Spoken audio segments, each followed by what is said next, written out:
You know the vibes. Welcome back to another week here at the Hoop Genius podcast, brought to you by NBA 2K24. Myself, Marunzi, alongside me as always is the three-time NBA champion BJ Armstrong and our weekly guest on a Monday, Mr. Scott Perry. Now, I don't need to ask how you guys are doing. I know Scott's in a good mood after his Steelers took the win yesterday over in the NFL. BJ a little bit nervous. We're taping this before the Lions play the Vikings. So, BJ, how are you feeling? Mo, how you gonna be nervous in first place? Exactly. Because when you're in first place, there's only one way to go. Hey, everybody, hey, Mo, that pressure is not for everyone, you know? I want you to give us some respect.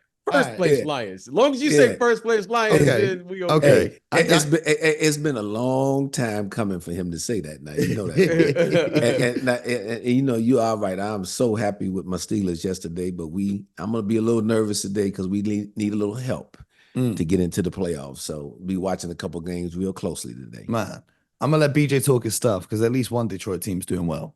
That's what we're gonna say about that on this week's show. Man, okay. But we're here to talk about the NBA, and I've been looking forward to this episode.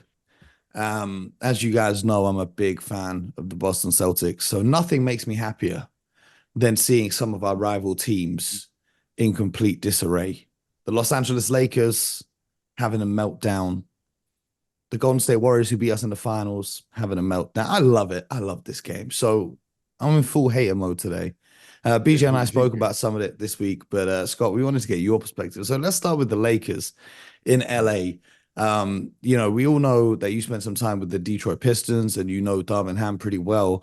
But this week, a lot of people, a lot of Laker fans, the reports came out that there were 6 different sources from the Lakers team that said they were unhappy with Darvin Ham leading the squad. I wanted to get your perspective on it because it's interesting. When you look at the Lakers roster, they've got a lot of guys that can play great defense but don't contribute on offense, like Jared Vanderbilt or Cam Reddish. And then they've got guys who can contribute on offense, like D'Angelo Russell, but aren't very good defensively. Everyone praised them in the offseason for having a great offseason, but looking at the tools available on the roster, how much blame can be placed on the coach in this situation? Well, look, Darvin Ham, in my opinion, is a very good basketball coach. He proved it last year. If you recall, last season, this team struggled early in the season, and he stood firm. He held guys accountable defensively. He kept trying different things until they became successful. And then they went on a run. They made it into the play-in tournament and obviously went to the Western Conference Finals. Now, again, this year they started off a little sluggish, but then they caught stride in that in-season tournament. They have struggled coming out of the in-season tournament. Matter of fact, that was something that all of us had talked about here on air.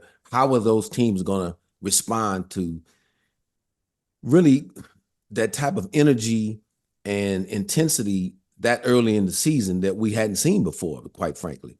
And right now, the Los Angeles is struggling. I think they're 3-10 since the in-season tournament, and they're going through a tough patch. But I think Darvin is the man to get them through it. He is a resilient person. He has shown that, well before he became a coach. But he brings that identity to the coaching side.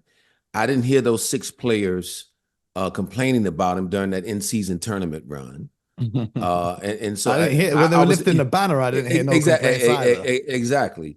And so if I'm the Lakers, if I'm one of the players, coaches, whoever, if I'm part of the organization, when you're going through this struggle, quit pointing the finger outward, look inward, figure out what you can do better, because they have talent on this team. There's no arguing that. Austin Reeves now is starting to play a lot better. Darvin had put him on the bench earlier in the season, but I think that was a good move at that time. Now Austin Reeves has responded. He's playing very well as that third guy, if you will, on the starting unit in terms of the scoring. So I think what he's doing now is just trying to figure out who's going to fit well with what units, the starting unit, second unit, and also, from a front office perspective, you're going to be looking at, leading up to the trade deadline? Is there someone out there that maybe, to your point, is a two-way player that could score a little more than some of the guys that they have right now to help, alleviate some of the pressure from those top three scorers in LeBron, AD, and Austin Reeves? So a lot of work ahead. I'm not ready to bury them yet. As they're concerned, yes. But I'm a believer in Darvin Ham and his ability to fight through adversity and galvanize the troops still. Well, I believe the Lakers will make the playoffs because they have to legitimize the in-season tournament. Because if they win the in-season tournament and then miss the playoffs completely, then I think that whole tournament loses a lot of its legitimacy in its first season. So, BJ, you were one of the first people to talk about the effect that the high-pressure games in Vegas early on in the season could have on the rest of the thing. Scott just said the Lakers have been 3-10 since the in-season tournament, but the Pacers, who they played in the final, they went on a bit of a slide, but they're 7-3 in their last 10 games now. So they're not using that as an excuse anymore. Do you put this for the Lakers simply down to the age of their roster and the inability to recover as quick as the younger Indiana Pacers, or what's happening over there in LA that they haven't been able to bounce back like Indiana have? Well, there's been a lot of, let's just call it what it is. Scott and I have worked in the NBA. Mo, you're going to do this as well. When you come into a league, you're going to have ups and downs during the course of an 82-game schedule. The main thing always has to remain the main thing. Okay, it was great. It was a great marketing tool. It was great, let's call it what it is, a distraction, if you will, for the course of the regular season, this in-season tournament. However, the main thing is the main thing. 82 games is tough. It's tough to do. And I understand, like most who play that game, to be able to suit up and play and participate and try to win 82 games out of a year. Not that anyone's ever done that. Teams have come close, but no one's ever won 82-0. That's the main thing. That's the business we're in. Now, when you set out to do that at the beginning of the season, there's this thing that we do, whether we do it literally or it's unspoken. It's called the circle of blame.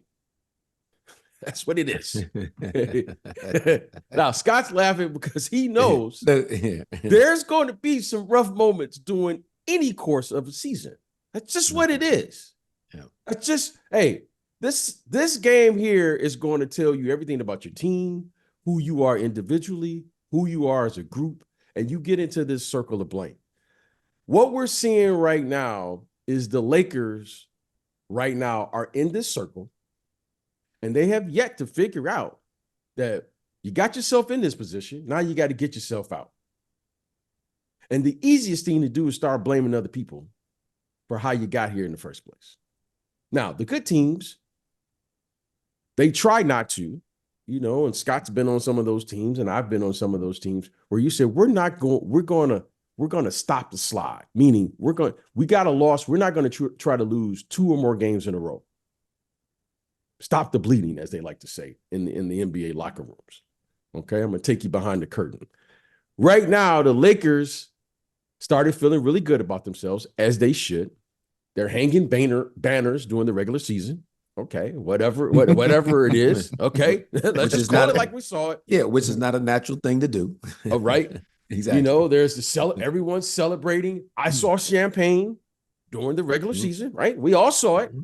Right. And then they forgot the main thing, which is the 82 games. So if I'm the Lakers, I'm saying let's take a step back. At the beginning of the season, I, like many, heard they had a terrific offseason, which I thought they did. I thought they had a really nice offseason. The players they acquired, what they did. You could see the development in players like Cam Reddish. You could see what they were doing. They were figuring out who should be starting. They took, guys out of the starting lineup like Austin Reeves, put him on the bench, and everything seemed to be working just beautifully. Now, I'm very sensitive, and I will admit that. I'm very sensitive to people being fired in this league. We know what it is. However, I'm very sensitive. I can tell you this. Coach Darvin Ham is very competent in what he does. every time you're about to fire someone, I always ask myself, and I define what is the coach's job. The coach's job is taking players where they can't take themselves. That's coaching. Coach Ham has taken his team to terrific heights for the group, for the things they've been through. Last year, they were in the conference finals with all they went through. This year, they won the first in-season tournament. He hasn't had a group that is stuck together, and we all know how difficult that is. So, Coach Ham is not the problem. Now, we got to get into this circle. Everyone's got to take their accountability, and then let's fight our way out of this. Right now, if there's anything that's missing with this team, it's internal fight. Internal fight. Because they're going to have to figure out how to fight themselves. It's not a lack of talent. I like the talent of this team. However, for whatever reason, when the things get tough with this group, you start seeing the finger point. Now, whether that's just the media saying it or that's actually happened, I would like to see this team just buckle down, hunker in, and say, this is our group, and let's go play some basketball. So I like everything that they have, and I was one of the people at the beginning of the season as well. I liked what they did I thought they had a terrific offseason. I really did. Mm-hmm. But for whatever reason, it hasn't worked, and I don't see the mental toughness as a group. I'm not blaming any one specific player because I'm not in the locker room, but I would love to see this team really, really solidify, say, hey, this is who we are, and then let's go out there and get it done. And to your point, BJ, that's something that Darvin Ham is preaching to the group. It's about our internal fight. Yes. The solutions aren't necessarily externally. Most of the time, solutions are internal, and what you do internally to kind of turn your season around and turn your team around. So I think that's the challenge for everybody in that building right now. And look, sometimes it's not pretty, but you got to roll your sleeves up and get it done. There's nothing glamorous about it, and there's no way around it. So that's Scott, I wanted to ask you this question. Sorry for cutting you off. Yeah, no, you good. How many meetings have you been in where you've had a tough stretch, and then you've come in and said, "Hey, this is our group. Figure it out," and just walked out of the locker room? How empowering is that to the players to know that this is the group we believe in? Oh, that is huge empowerment to your players. Because what you're saying to them subtly, I have confidence in all of you sitting in this locker room. Okay, just because we hit a tough patch, I believe in each and every one of you guys as a player. Go figure it out. I believe in you as a coaching staff. That's what you're saying to everybody. If you go in there in a leadership position and declare that, hey, this is our group, let's go figure it out, move forward. And to me, when you do that, it leaves the players and the coaches no other choice than to do their very best to try to figure it out. And if for some reason it doesn't happen after that, then that's your time as an executive to be able to move in and move forward and say, okay, maybe we need to tweak the roster here and there. But I don't think that they're at that point right now because they haven't done what BJ has mentioned and what I'm talking about right now. Well, the Laker fans expect a championship every season. They made the conference finals last season. Do you think this group, as currently constructed, is capable of getting back to at least the conference finals? Or do you think a trade needs to be made? Because we hear the rumors of DeJounte Murray and Zach LaVine, even Jeremy Grant. Do you think a trade is on the way, or do you think they're going to have that conversation that BJ just alluded to of going into the locker room and saying, you are our guys, figure this out and find a way? Like BJ, when they made the moves in the summer, I thought that they had enough to be able to challenge at least to get back to the conference finals. Now, we're obviously in the midst of a tough stretch here. Is it enough talent to do it? Yes. But is there enough mental toughness to do it? That's another question. And that's where my concern comes in for this group, quite frankly. I don't know if the mindset is there 1 through 15 to fight through what they need to fight through to get all the way again to the conference finals. I know what they look like at the top end, and and the talent there is undeniable. And, LeBron James' success is undeniable, throughout his career. But I think if I'm in their situation, though, I am looking around. I'm not just sitting dormant with the trade deadline approaching, but I'm not going to make a move just to make a move. And again, if I'm going to bring somebody into that locker room, and what we're talking about that's missing, it's got to be a player not only that has some talent, but it has to have a great amount of mental toughness, because that's what that team is going to need. I think this team struggles more against the more physical teams, the teams that are willing to grind out play after play. So if they could add another player to the roster who embraces that or embodies that, that may be helpful to their cause. Well, you just spoke about how empowering that conversation is if a management comes in and says, you're the guys we believe in. But the leader of the Lakers, LeBron James, in an interview the other day, said that his son, Bronny James, is good enough to play for the Lakers right now. Now, if you're a teammate of LeBron James, how does that kind of comment impact you? If Bronny James, with respect to him, isn't the greatest college basketball player we've seen of all time, but the leader of your team is saying that he could come in and play better than you, how does that impact the locker room? Well, to me, I'm looking at it as like, this is a father talking about his son.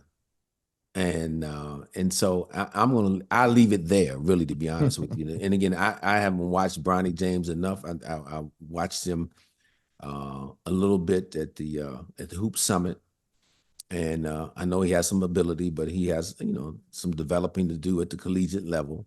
But again, that's a proud father talking about his son. So I'm not taking that personal. I'm not taking it as a slight to my ability. I expect to hear that from a dad about his son, who's a pretty good prospect. So that brings us to the question. LeBron James has a player option this summer, which he doesn't have to take. There's often been speculation that he's going to team up with whichever team drafts Bronny James. So if the Lakers can't get it together, if they can't get back to the conference finals, at least LeBron is 39. We all know he's still chasing championships. Do you see a world in which he leaves the Lakers this summer? As I sit here today, I still see him finishing his career out with the Lakers. Now what's going to transpire in the months, weeks and months ahead, is yet to be seen. But I just think he's moved around a couple places. He chose LA, not only from the basketball standpoint, but I also think from a lifestyle and business standpoint on things he wants to accomplish after he's done playing basketball is right there in Los Angeles. So my gut tells me that somehow, some way, he and the Lakers figure out that he's going to, retire a Los Angeles Laker. BJ, if your son was being drafted into the NBA just a couple years before you retired, would you force your way to the team that drafts him? Well, Mo, that's a very complicated question. It's a very complicated question. Okay. The father in me, Mo, you want to do anything for your kids. That's just a natural reaction. And there's nothing, and I mean absolutely nothing, that I wouldn't do for my children and my family. I want to see my family, people that I love, succeed, and anything that I could do legally. You want to clarify that, right? Yeah, I want to clarify that I would do for my family. Okay. However, playing in that NBA, there's something that I have to, I can say here. I know it's a PG show. It's the NBA. And there are things that happen in that NBA that I wouldn't want to have that experience with my father. And I love my dad. Scott knows my father, and my father probably would have wanted to participate. Okay, because Scott knows my family. However, there has to be a separation between something that, Mo, Scott and I are a little older than you.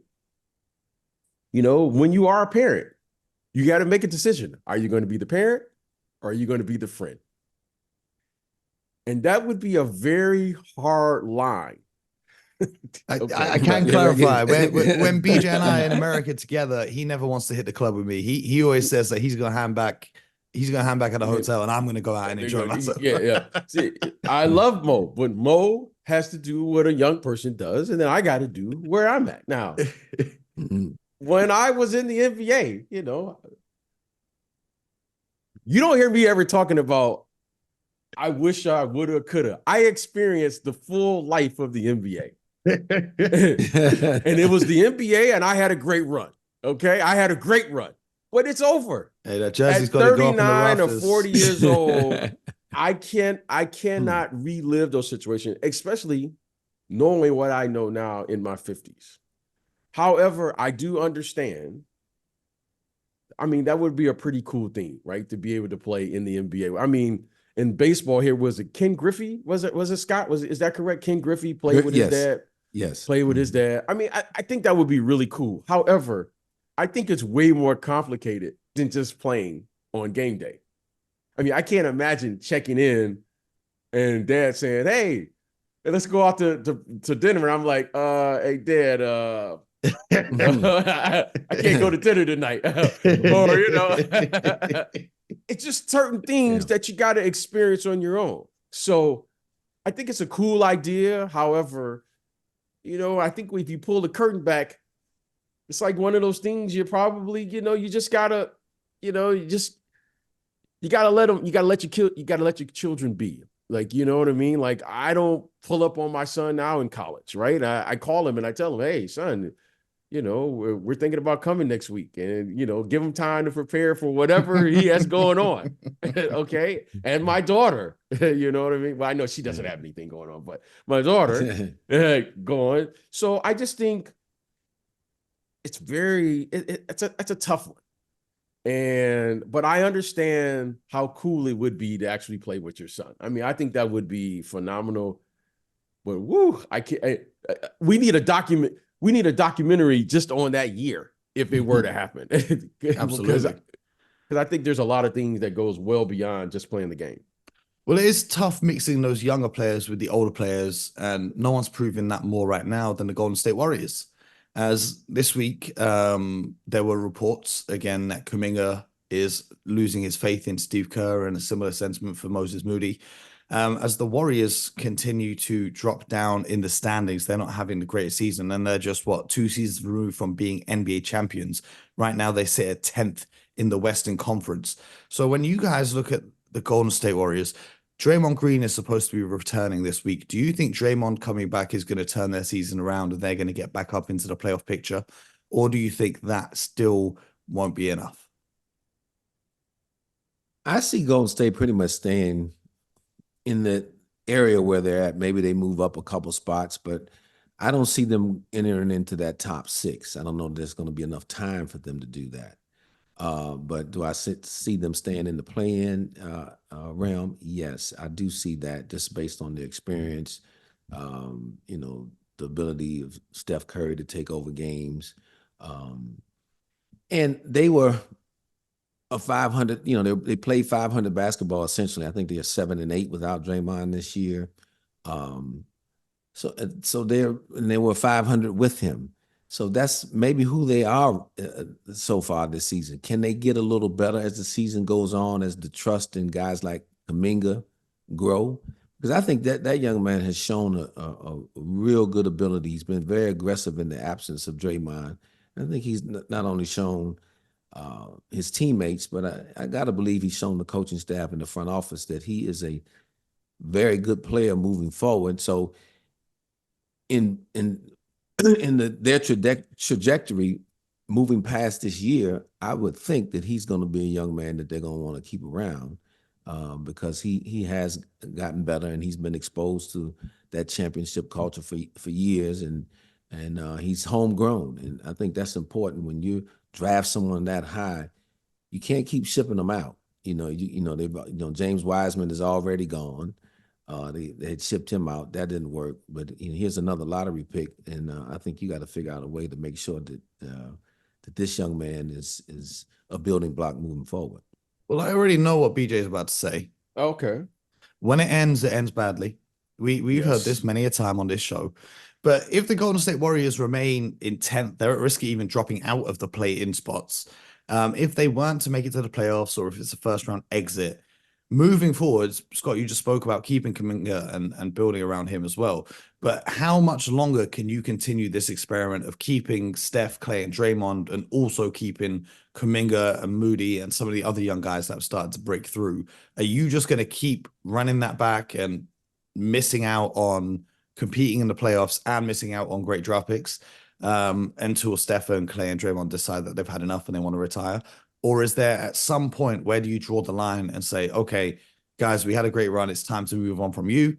Or you say to the young guys, we believe in you, but we want to have one last run at this with the veteran guys that we've got here. We're going to trade you for a veteran player. When do you make that decision?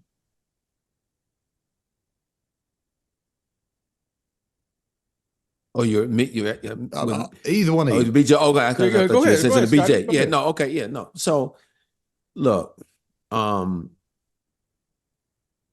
key here to me is you got to have a sit down with Steph Curry. If you've made the decision that, okay, we don't have enough to win, I think he is the guy, not to take anything away from Clay and Draymond, but he's the guy that personally I would sit down with and say, okay, here we are. We don't have enough to win a championship. So we got a chance to go one or two ways. We're looking at more than likely trying to rebuild or retool with the few players we have here. What are you interested in doing? I think he's earned that right to have that conversation with him as a player. So now Steph Curry has to say, okay, yeah, no, I want to stay around here because I want to retire a Warrior. I don't want to play anywhere else. And I'll take my chances that, we can make it happen quick enough that I'll have a chance to get back to another finals, knowing that, the probabilities of that may be smaller. So I think it starts there. And until you know what that conversation is like, I think that will dictate all the other moves that you make. See, you can't pay for past history and performances per se in the front office. And here's why I say that. Look, those guys have been all great. Draymond, those three, Draymond, Clay, Steph, they've been tremendous for the organization, for the city, for that whole Bay Area. They have really uplifted a franchise, Golden State, quite frankly, that was, not talked about much, when I first entered into the league. Now they are super, super relevant. But they're all aging. The fact of the matter is, and championship team breakups, they never end up as smooth as anybody thinks they should. So you can't just pay people out of the door. Okay, you did all this, but we're going to pay you a premium salary for what you did, not what you're able to do now. Then now you're hamstringing your franchise for a decade, and so that's just the reality of the business. I think players, once they take their emotions out of it, understand that, how even though it may be difficult for them to. But I think that's where you're at right now. You gotta, as a front office person and ownership, you gotta take your emotions out of it and step away and say, okay, we're gonna have to move forward. We're gonna have to make some changes. Everybody's not gonna be back with us, or if they're going to be back with us, if we decide to keep those guys together, they're going to be back at a lower price point, quite frankly. That's how I see their situation right now. Guys, and I say this with great humility. I've had an opportunity to experience the ups of this league and the downs of this league. And once you experience winning, it changes something with your DNA in this league. Once you win a championship, because you realize, one, how tough and the road it took to get there. And I've been fascinated since the 90s, really since the 80s, of what I've just kind of give it my own terminology, because we always talk about rebuilding, retooling, and all those things. But I kind of came up with my own terminology. And as you were talking, Scott, and you asked this question, I said, I've been fascinated with this one thing. I just call it franchise renewal. Once you win, you're going to need courage, okay? Not luck. You're going to need courage to have a franchise renewal program put in place. And that's where the Warriors were at. Okay. Why do you win? Whatever style the Pistons were the bad boys, the Bulls, the triangle, the Lakers were Showtime, the Celtics, passing and cutting, this Warriors team, the way they play. Every team has the same thing. That's why, I always laugh when I hear, oh man, this generation is better than this generation and so forth. No, it's all the same. You have what's called an unfair advantage. And when you have an unfair advantage, you play to your strengths and you eliminate not allowing your weaknesses to interfere with that. The Warriors had an unfair advantage at one point. They no longer have that unfair advantage. Age catches up to everyone. Everyone. Okay. As we're talking, as you're going through if you are lucky enough to win one or two or have sustained excellence in this league, like the Warriors have had over the last decade, suddenly everything now has to be decoded. Everything that Steve Kerr says now has to be decoded. Everything that happens now with Draymond, what does that mean? Okay.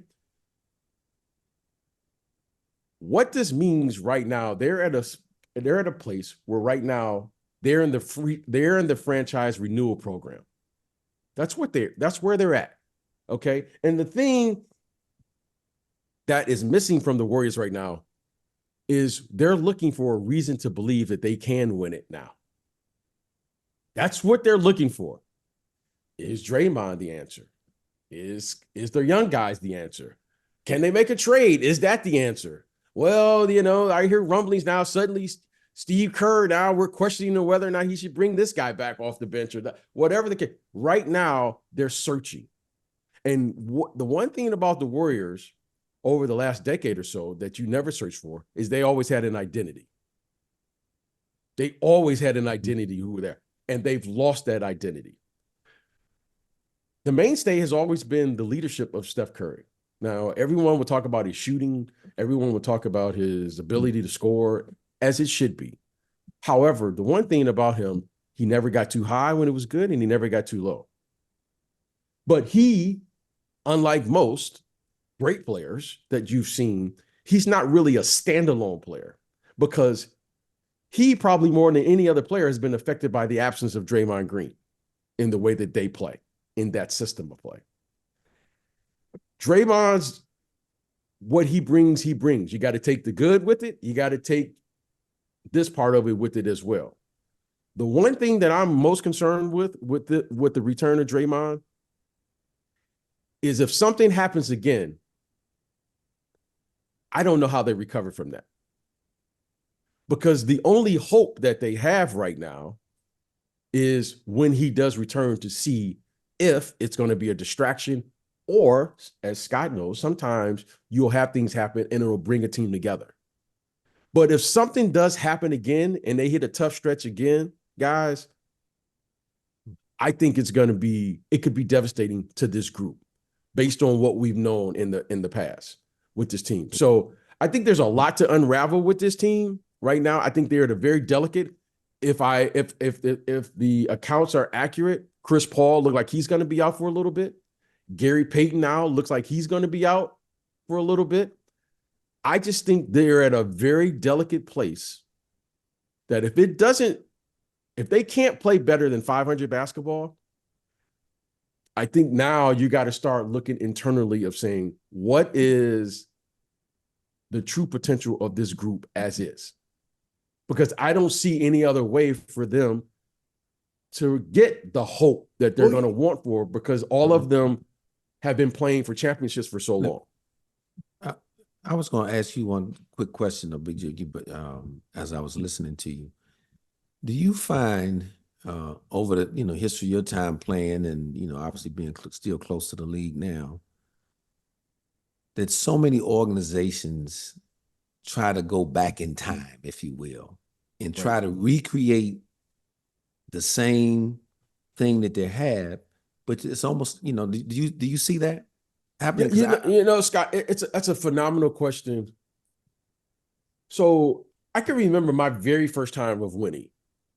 And before we won, all I could think of was what we needed to do to beat the team or teams that we thought were the best teams. We were like looking at those teams, and our team was built to participate and play a certain style. Once you win, you begin to realize that the other teams now are building their team to counter what you don't do well and beat you. And if it's one thing that I always remember, and you and I joke about it to this day, you have to find surprise players or contributors. You have to get like these contributors that it's like unexpected contributions. And Scott Perry, this is a true story, guys. Scott Perry, during the Detroit Pistons series, when we couldn't beat the Pistons, he said, "Hey, man, there's a player on your team. I know he ain't played all year, but he's going to help you in the playoffs." And that player name was Cliff Livingston. And Scott was right. We could not beat the Pistons. And we were figuring out all the other ways how we're going to match up with this guy and what we're going to do to this guy and what we're going to do to this guy. And I remember Scott just telling me casually, like, "Hey, we're just kind of hanging out. We weren't even talking about basketball. I don't even know what we were doing." But he said, "That's the guy that's going to push you over the top if y'all going to beat the Detroit Pistons." He said, "Cliff Livingston." I said, "Cliff Livingston? Cliff ain't played all year." Yeah. And that's my man, Good News. And shout out to Good News. I just talked to him yesterday, because it was his birthday. And I said, "Good News." I said, "Man, it's been a struggle with him." He had just came over from the Atlanta Hawks, and he was having a hard time with the triangle in year one, which most players did when you come in. I had a hard time with it too my first year. And I never forgot that you don't know where your contributions are going to come from, but more importantly, you got to be prepared to change at any given moment and pivot. And I never, ever forgot that. And I've always maintained, that's why I call it that's why I call it a franchise renewal. You got to be able to pivot, and the change is coming, and you can't rest on what you did yesterday. Just because we won that way last series or last year, believe it or not, if the Denver Nuggets win it this year, they're going to need to find another player like a Bruce Brown or whoever to come out and give them something that they weren't even anticipating. Okay. And Scott taught me that. I never forgot that. And I've been intrigued. I said, if I ever get in that position again to have any level of sustained excellence as an executive, I'm never going to forget Scott Perry just casually saying, Cliff Livingston. He could have said, "Man, Jordan need to do this," or "Scotty need to do that," or "Man, you need to guard Isaiah." Whatever he said, a guy who wasn't even playing. And I'll never forget, Cliff Livingston was the reason. He played a couple years for the Pistons before that, right? So he might. Yeah, he was drafted by the Pistons. He was drafted by the Pistons. Yeah, he might have known a thing or two from the inside. If he did, but my thing is that Scott was so right. And everyone who wins a championship knows that you need those type of contributions for a series, for maybe a playoffs, maybe the regular season, but you need everybody in that locker room to contribute to some degree. And I've never forgot that. And I've wanted to put that into action again, because Scott was the first person who pointed it out to me. And I had no idea. And I played with the guy for years. Okay. And how Scott saw that is when I first knew. I said, Scott sees something that first of all I didn't see. And then for it to happen in real time during the course of a series, and Cliff was fantastic. I mean, what he did and how he played. And then the next series against James Worthy, and when we played the Lakers, and Cliff was as big a part of that three-peat as any other player. And he was figuring out. So shout out to my man, Good News. He was the best. But Scott Perry was the one who gave me, I always loved Cliff, but he gave me a greater appreciation. And I'm telling you, I couldn't have been happier, because we probably don't win 3 championships without him.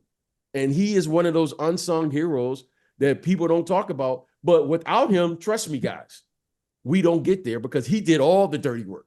He was fantastic during that run, especially in the first three-peat.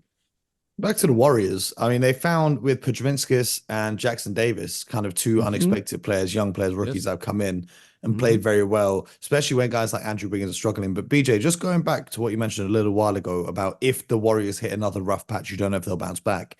Well, now Gary Payton II is out with, I believe it's a hamstring injury, and Chris Paul is having surgery on his hand.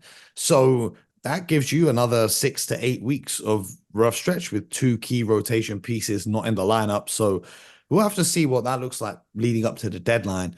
But you know what time it is? It's my favorite time of the week where we look at the teams that you guys are focusing on this week. And for me, I'm going to kick things off right here. I'm looking at the team we talked about last week who made the big trade so far. And that would be the New York Knicks with Mr. OG Anunoby. You guys know that's my guy right there. He's come in, and this Knicks defense has just gone up a whole nother level. In the 5 games before the trade, they allowed over 115 points in every single one of them. Since OG's come in, they've been holding opponents to around 100 points per game. They're on a 4-game winning streak right now, but looking ahead at their schedule, this winning streak could very much, extend maybe up to 10 games if things go their way. Because right now, who have they got? They've got the Grizzlies, which is going to be a lot tougher now with Ja Morant back in the team. And then they've got the Magic, the Rockets, the Wizards. And then the one I'm looking forward to on Sunday is the Toronto Raptors. We're going to have OG against his former team, but RJ and Emmanuel quickly, but something to prove as well. What have you seen from the Knicks since this trade? Just what I thought it was going to be. OG is fit in seamlessly. I'm sure he's still trying to kind of feel his way offensively, but his presence defensively, it was something that we talked about. They needed additional size on the wing, and he's a big body too, and so he gives them a lot of versatility defensively. And so I see that fitting well. But I also, you got to give credit both to Julius Randle and Jalen Brunson, because those guys have been playing at a high level, both of them. I mean, Brunson has gotten a lot of attention this year because there's hope that this will be his first year as an all-star, and I think he will make it. But Julius Randle has been phenomenal. I mean, with the exception of the one he game started slow. 11 points. He started slowly, but he's but he's averaging the Timberwolves down the stretch. Yeah, he had 39 points last night at Washington after a slow game, but he's averaging like 28 points over the last 20 games, double-figure rebounds, is shooting I think 55% from the field. He has played phenomenal, and so those two guys now, what the OG trade has done is allowed them to really, he and Brunson in particular, take ownership of that offense. Everybody knows it's going through them, and OG can play off of those guys. He can spot up, make the corner shots. He's good at cutting to the basket. You can run a few lob plays for him. So there's a fit that way. And so I think so far so good from the Knicks standpoint. And but it's a long haul, and we'll see how. I think that the challenge is going to be. Let me bring up one other point. Deuce McBride, because Emmanuel quickly went out, so Deuce McBride has been the guy to step in. Now he's not playing the minutes that quickly played, but he's done very well in the minutes that he does play, like 15, 16 minutes. 15 points in 15 minutes against that huge win against the Sixers. Yes, he was. And he was a high-level defender. He was going to be able to defend point guards in this league, particularly the backups. But he is a very, very good on-ball defender. He's tough-minded. But I think now the fact that Emmanuel's not there any longer, and he kind of knows now they're going to come to me each and every night to play some minutes, whether it's 10 minutes, 20 minutes, but he knows his number is going to get called each night. I see a different relaxation in him in terms of comfortability, that he knows he's going to play. The guy he's capable of making some open shots. And again, these first 4 games has done terrific and helped him win a couple games. And like you said, the Philadelphia game, he was huge off the bench. I think he made 4 or 5 threes in that game. Yeah, and that was just to get them off to an early lead. BJ, what have you seen from the Knicks since this trade? Are you liking what you're seeing? Well, I love what I'm saying because it's affecting their bottom line, which is they're winning games. Okay, they are winning games, and they're taking care of the business. I thought one of the big games that I wanted to see the Knicks was how they're going to respond against Philadelphia right down the road, and they went in there and they really dominated the game, and how they played and what they've been doing. I was just looking at their schedule, guys, before we got on air here, and they have a very favorable schedule, but give them credit for actually winning the games and taking care of the business. The schedule only looks favorable if you've won your games. But based on their expectations, and this is hard to do, right? They are expected to win these games, and they're doing it. So win the games that you're supposed to win, and then protect home court, and then you do what you got to do on the road. So give the Knicks credit. I'm giving them the Knicks credit. However, things turn very quickly in New York.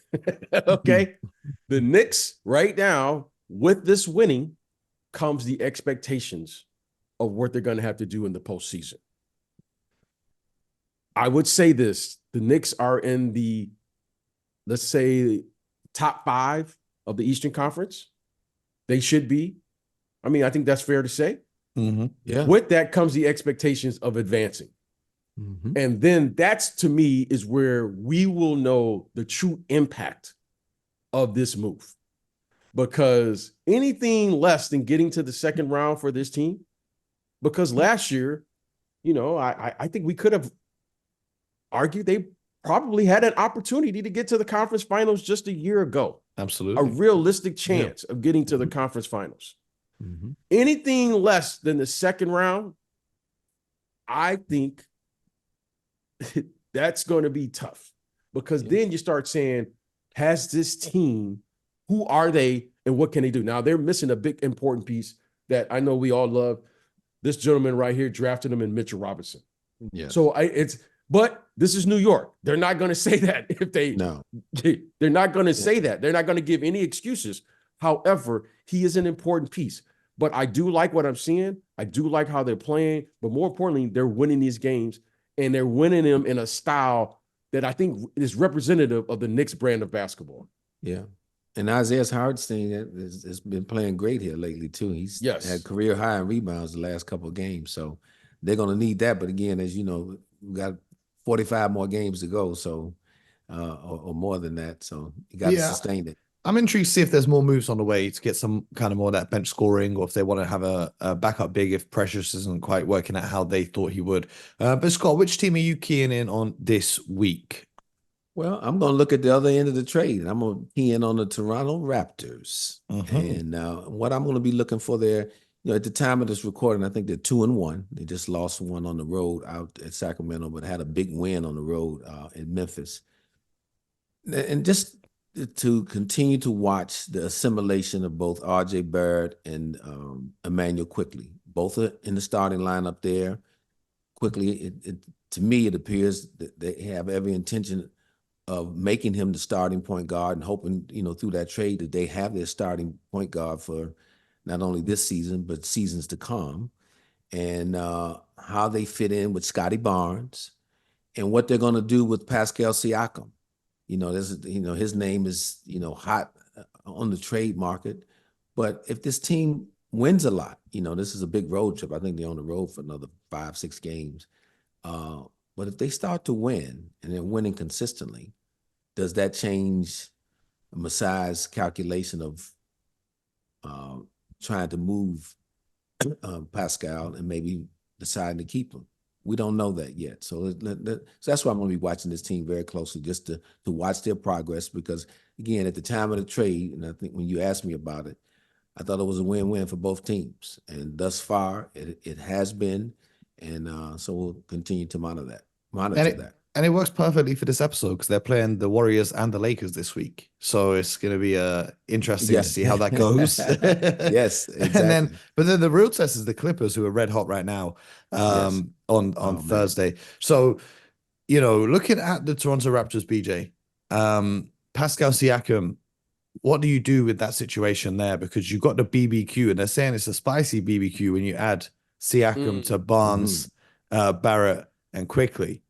But given that they're younger guys, and the Raptors actually released a clip on their social media of Masai calling Emmanuel quickly after the trade, saying that he's the perfect fit with Scotty Barnes and they're trying to go in a younger direction, which is kind of weird for them to release before they trade Pascal Siakam. But do you think it's inevitable that he's moved before the deadline, or do you think there's a world in which he re-signs in Toronto this summer? Well, you know, it's always fun in the media to trade players, construct rosters, and do all those things. However, when you sit in that seat and you trade a player that is as good of a player as a Siakam, you got to ask yourself the question: how do you replace that? I mean, you just don't find a lot of players that are producing at this level. Siakam is a really, really good player. And by the way, guys, he was a starting player on a championship caliber team. Second highest scoring player on that team that won the championship. He's been an all-star.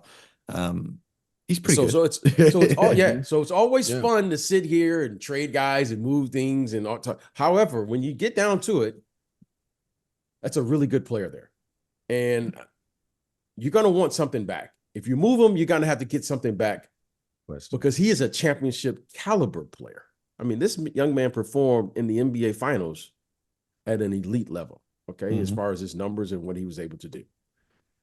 So that's my first thing. Now, when I look at Siakam, I say this as well, if I were in that situation over there, I want to see what I got here. I mean, I got 4 really good players. I mean, I happen to like Scotty Barnes, Quickly, Barrett, and Siakam. Those are 4 really good players. They're at the very least, they're all what I would consider starter caliber athletes. Okay. Now you can debate on what you like them, how much you like them, or the style of play. You can debate on, but they're starter caliber athletes, and they all have the ability to defend their position. So I would take a look at it to see how this works. They can score. I think I've seen an improvement of their chemistry since Barrett and these guys have gotten there. I like the fact of, look, they gave up 135 points, but they scored 130 points on the road. It's going to be fascinating to watch them play on this West Coast road trip. Okay. And to see how they respond. But overall, I wouldn't be opposed to keeping this group together as is. I wouldn't. I mean, the only thing that I could see is maybe you look for a bigger athlete at the center position that can play their pace. Portal, who I like.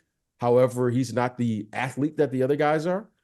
Other than that, I would be looking with I think my eye would say, okay, I like these 4 athletes. Let's see, can they work together? And if they can't work together, you do what you got to do. However, I would give this team an opportunity to see if this can work. I would, because how do you replace Siakam? I mean, it's so hard to do it, but that's what I would do. You bring up a great point. It brings back memories of having so many conversations over the years in the front office when you're talking about trades. And again, it's easy to trade names on the whiteboard and talk about, we'd be much better with this guy. We're better without that guy and all those things. But one of the things I used to always say, when that trade is over, we still got to play basketball, gentlemen. And then we're going to be a better basketball team as a result of that. So to BJ's point, when you have a player that is as good as Pascal Siakam is, well, you better be getting something very good in return. But you at least have to, but you also at the same time are going to be open to, okay, yeah, I know he's a little older. What is Pascal, about 30 years old now? He's 29 right now. So he's 29. But it's not like he's 35. Like so, yeah, it's fine. Exactly. So he could still play with this young group of guys because, there's no question about it. So you've got a month leading up to the trade deadline to really assess his fit. He looks like he keeps himself in tremendous condition. And if they can win enough games, then to BJ, okay, we can start looking at other areas of the roster that we can get better at and say, all right, maybe keeping him and adding somebody else in a different position will allow this group to ascend into, the upper half of the Eastern Conference. So again, a lot of questions, a lot of work, in front of them, sign those guys, and I'm sure they'll figure it out. Yeah, I think, looking at their roster, if they can make an upgrade at the center spot, I know they gave up quite a lot for Jakob Poeltl last season, but he's kind of been a little bit disappointing this season. I love Dennis Schroeder coming off the bench as well. I think that's great. And then if they can just add a little bit more depth, then they could really be cooking something. But BJ, which team are you looking at this week? Who's catching your eye? I'm going to go down south here and look at our Atlanta Hawks. Ooh, and okay. I'm going to look at our Atlanta Hawks, and they've been in the trade circle for the last couple of weeks. And, there's no denying it. You look at this team, I think 2 or 3 years ago, they get to the conference finals, right? And that always makes Mo smile because Mo's like, because Mo puts an asterisk by that. I know what Mo's thinking. He's never said it, but I know he puts an asterisk by it. I'll say it if you want me to, but you don't get me started. There's an asterisk by that, Mo? Hell yeah. What's the asterisk? Hell yeah. What's the asterisk? They got to the conference finals because Ben Simmons had a mental breakdown live on the court in front of the whole world to get them to that conference finals. We had never seen an NBA playoffs where an all-star player is refusing to take layups because he's scared of getting fouled. We never seen that.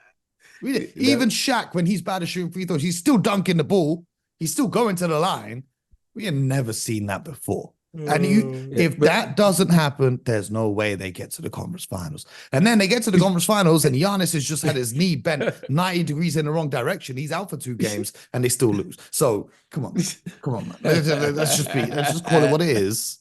Let's just say thank you to Mr. Ben Simmons for gifting them that trip to the conference finals. Thank you very much. That's the most Ben Simmons has contributed to winning in his NBA career so far. I just wanted to make sure your emotions were still high and in check. That's why I asked that. Yeah. Don't get me started, Scott. Don't get me started. God gets a check for that. Exactly. It's freezing cold in England. I'm about to turn into a heat wave if you get me started. All right. So, okay. Now that Mo has given that, the asterisk, I'm looking at this team. We're saying, okay, once guys' names start getting out in the trade, the trade rumors and in that world, how's this going to affect your team? And right now, Dejounte Murray is probably the name that you're hearing most to see where and he's going to go, if this is the fit. When they came down there, they were really excited about him coming down there, Atlanta, and suddenly it hasn't really worked out for them. So I'm going to take a look at this team to see what direction they're going to go in. They made a coaching change and brought in Quinn Snyder, and Nate McMillan was out. Now Quinn Snyder's in, and they have quietly gone about and said there's 2 guys on their roster that's kind of untouchable right now: Trae Young, and then the kid, Jalen Johnson, I believe. So as we speak, they're about 14 and 20 right now, or somewhere around they're there. 11th in the East right now. In the East. I think that's a disappointment as their roster as currently constructed. And I'm going to see what this team is going to do. Where are they going to go? I mean, they've made a lot of changes to their front office. They've made changes to the head coach. They've brought in players, and nothing seemed to have worked thus far. So I'm going to take a look down there, see what's going on, and hopefully they'll get some results down there in Atlanta for all the fans and the fan base down there. And Mo, as a front office person, this would be one of the teams that I'd be looking at closely about making a deal. I would be surprised if they don't make a trade or 2 prior to the deadline, trying to back themselves up the conference ladder. I think they've got some really good pieces. If it was to go the other way and they were looking at slightly retooling, I mean, they've got Bogdanovic, who's having a great season. They've got DeJounte Murray, obviously, who's a big name there. DeAndre Hunter, Clint Capella, that plenty of teams have showed interest in throughout the year. So they could have 3, 4, 5 players traded off their roster by the time the trade deadline gets around. I don't know what moves out there that will kind of get them up in the standings because, right now, a lot of teams, because of the play-in, want to acquire talent rather than give up talent. So that's going to be a tricky one to figure out, though. Yeah, no question. And I think, BJ mentioned the coaching change. Now that Quinn has been there over a year now, too, I think you want to look for the type of players that are going to fit the way he wants to try to play the game as well too. So as they are looking around at trade partners, I'm sure that his voice will resonate in that room some in terms of the type of player they're going to go after in a trade. Who would be the perfect player to put Trae Young next to, in your opinion, if you wanted to have success with this Hawks squad? I hate giving names because I just don't want to put names out. No, just like the build I'm gonna give a of the profile. player. Yeah. You got to have a guy with size who can defend for sure. Because Are we Trae talking Young, like a wing or a big or another guard? no, a next to guard. him? I mean, a guy. You know, if you're gonna put somebody, alongside him as a guard, somebody 6'6", I would say, but definitely could defend multiple positions. Whether he can be good enough to defend the point guard if you decide to put Trae on a two guard on another team who's not that active. But the guy's got to have a defensive component, and I think then he's got to be able to spot up and shoot the basketball a little bit. Because Trae Young is a ball dominant player. He's going to need the ball in his hands to be effective. I mean, I've not seen him be that effective without the ball in his hands. So again, a guy who can play without the basketball, but bring some toughness, a defensive component that will kind of, cover up and help the weak areas of his game. I think that's huge. And Scott has just described OG Anunoby, but unfortunately for the Hawks, Exactly. that trade's No, already done. he did not. No, as he was saying that, you know who I thought of? I thought of a young Klay Thompson. That's who I thought of.